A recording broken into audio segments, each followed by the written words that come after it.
Alright, time for another random pack run from the vault. This one isn't actually that old, it's from June. So I guess there probably has been a patch since then. I don't know if it really affects anything in this particular game, but this one we're going to end up with a pretty weird looking team. And the final battle is pretty interesting as well. So Rainbow start with Beaver, Melee, Tapir and Fish. And then we get a few duplicates on turn 2. Now, something about random packs, I've mentioned this in other random runs before, but a while back the algorithm was changed for the randomization of the pack. So it is much easier now to tell what's going to appear in a pack from the early turns. So if you get specific pets, you can kind of predict what's going to show up in some of the later tiers. There is still a degree of randomness on top of that, but for the most part, you can, if you see some trumpet pets early, you're going to be able to play a full trumpet team. Likewise with the other pack-specific archetypes. So generally, these days when I play random packs, I try to avoid that. There isn't really much point in playing a random pack if I'm just going to end up with a default trumpet team, where we have Nyala, Nurse Shark, Highland Cow, or whatever. And so here on turn 3, I take the Wasp. Now, Wasp is probably one of my least bought units. There have been times in the past where I've used it quite a bit. Being able to try and rapidly scale up the attack on a unit. I guess these days it actually should be significantly better because of the transform foods being so readily available. But at the same time, having a unit with extremely high attack and low health, usually it's not very good. But we are going to make a concerted effort to keep it as long as possible in this particular game.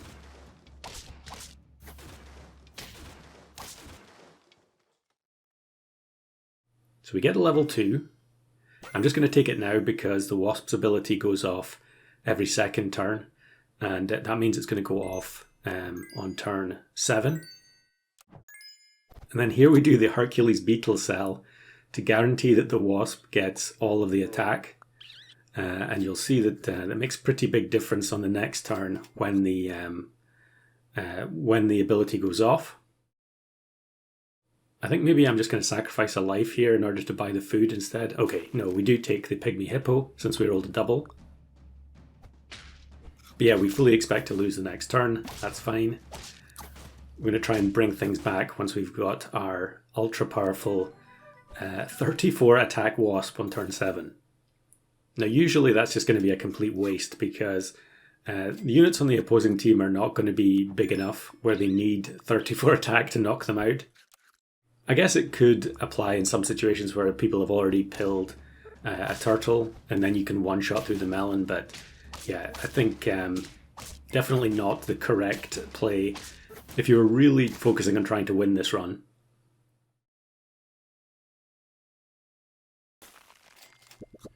But yeah, I wasn't doing that, so we end up finding another Gelada and then leveling into Vulture, which of course makes absolutely no sense at all with high attack Wasp, but all the more reason to take it.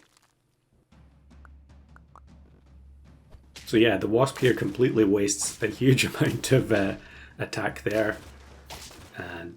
but thankfully it's still a fairly easy win. So Wasp hits 50 attack on turn 9. We take the Gelada level up and I get Pteranodon. So I guess that does kind of work with Vulture, even though we don't really have any good summoning units at this point. But I think I am going to sell the Beetle here, or maybe we're just going to activate the Gelada. Yeah. That will actually put the Beetle up to 13 attack, so we'll get the extra next turn. And I'm going to save the Gelada as well. I suppose the one downside of taking units like Gelada in the random packs is that you don't know for sure that there's going to be a transform food to convert them into something else afterwards, which definitely has become a favourite strategy of mine in recent months. So we get a second level 2 Gelada, And now the team's looking a bit more solid. The Wasp still has way too high attack compared to its HP. And I think at this point we're just going to combine the Geladas together to get level 3. And then I guess the Deer is a last resort. The one problem with taking Deer when you have Pteranodon is that if the Deer gets sniped, the Pteranodon is just going to waste the trigger because there's not going to be any space to resummon it. But here's someone going for a Hermit Crab team, which is kind of fun. And as you can see, the Pteranodon brings back a 1-1 Wasp, which does nothing except give another potential feint for the Vulture. And the Wasp triggers for the last time on turn 11. Of course, it's already on 50 attack, so it didn't really make much difference. And I think I'm going to upgrade to Stake so that we can potentially just one-shot a 50-50 through Melon. Was thinking about it on the Deer there as well, but changed my mind. I guess I'm holding the Starfish here in case I can get a level 2 and then sell the Gelada. A lot of Hermit Crab teams, this must have been recorded around about the time when Hermit Crab was released.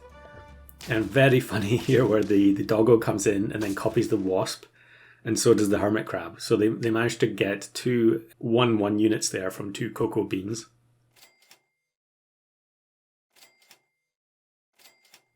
Okay, we get the second chocolate, so maybe next turn I am going to go for the level 2 Starfish. Really isn't worth it, especially given that the Wasp is already at 50 attack, so we're not going to get maximum value. Luckily get rid of the chili there before it can kill our precious 1-1 Wasp. So I think now is the time to go for this, or maybe I'm just going to abandon it and just keep the chocolate. Okay, looks like the greed is taking over. We're going to sell the Deer. We get the 9 gold left so we can go for the Starfish level up, sell the Gelada and then buy something else. We actually get Oyster as well, so we get the chance to find a potentially good unit for the Pteranodon to resummon. But looks like we're just going to take another Vulture. And look at this, Nurikabe level 3 at the front with Peanut. Gets instantly one-shot by the Wasp with Stake. Super satisfying. Level 2 Vulture. Level 2 Pteranodon as well, even though we still don't really have anything worth resummoning. Definitely feel like the Vulture needs some kind of protection here, even though it has been heavily scaled. You know, it doesn't take much in terms of crocodiles plus tigers and parrots to destroy a team like this. Here's Freetz with the classic combo, which I've showed in a video before. Of course, it fell apart in this particular round, but I'll link the video in the description if you want to see that team working really well. And then we'll swap the... we'll swap for the Cuttlefish, because that would make sense coming back with Pteranodon. Hoping to get equipment for the Vulture there, but we just take the pancakes. And now we're going to add the second Cuttlefish. So, I mean, let me know in the comments if you've seen a team like this before. Double base stats Cuttlefish with Pteranodon, Wasp, and Vulture. Are we going to be okay here? I guess not, because their backline units are going to result in a tie. The Wasp just doesn't have enough health. So we advance to turn 16. We do still have 2 hearts though, so we can afford another loss. Yggdrasil fruit doesn't really help us all that much. But we can put it on the Pteranodon because it won't bring itself back when it faints. And then we match up with Ultra Dadamus here, who's the draw player. They always go for these draw teams, although actually we're probably going to lose here. Yeah, definitely. So now we're on our last heart. We need some extremely good luck in this final battle, barring any further draws, to have any chance of winning. And look who it is. It is Wombat, also playing kind of an odd team with Donkey level 3 and then Isopod being activated by Egyptian Vulture. But I think if you rewind this and watch it again, I think the only reason we win this oddball matchup is because the level 2 donkey hurts his own team.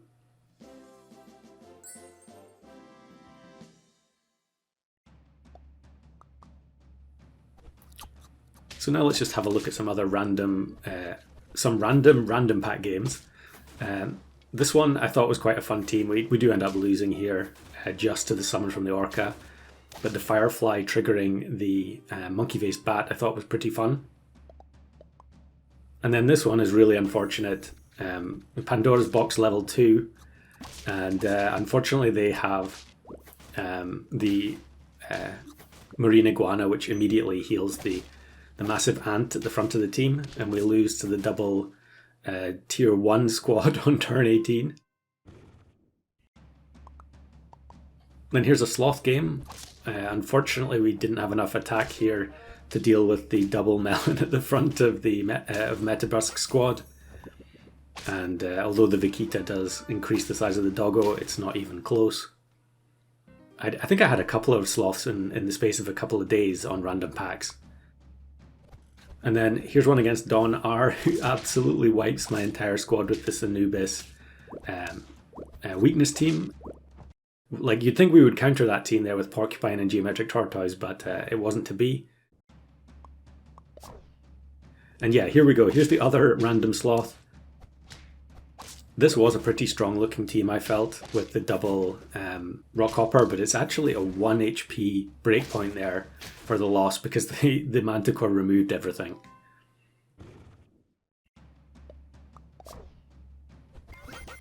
Here's another just random game with quite an unusual looking Anubis team with Tuna plus Black Bear and then Spiny Bush Viper in the backline, which works out to be a 1 HP win.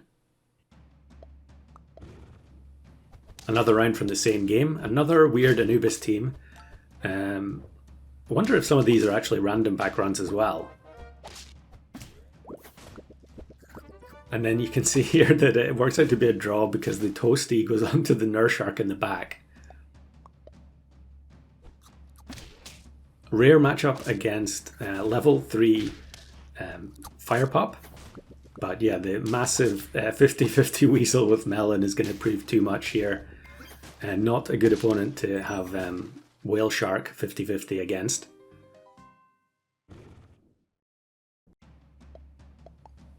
Another amalgamation team, and we match up with Freetz. Now this is before the changes to Stork.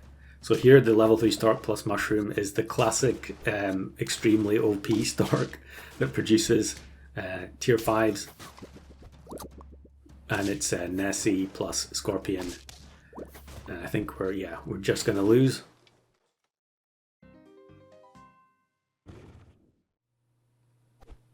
Now this one here, this is a classic situation that happens to me all the time where I decide to change the position of 2 units. So we move the Puffin to the back and the level 2 Tiger 1 space forward to get the extra splash damage. And it's pretty costly because then I face Wombat again and he gets Crocodile with the Tiger to instant kill the Puffin. I think we would have had a pretty decent chance of winning or tying that if the Puffin hadn't been obliterated at start of battle.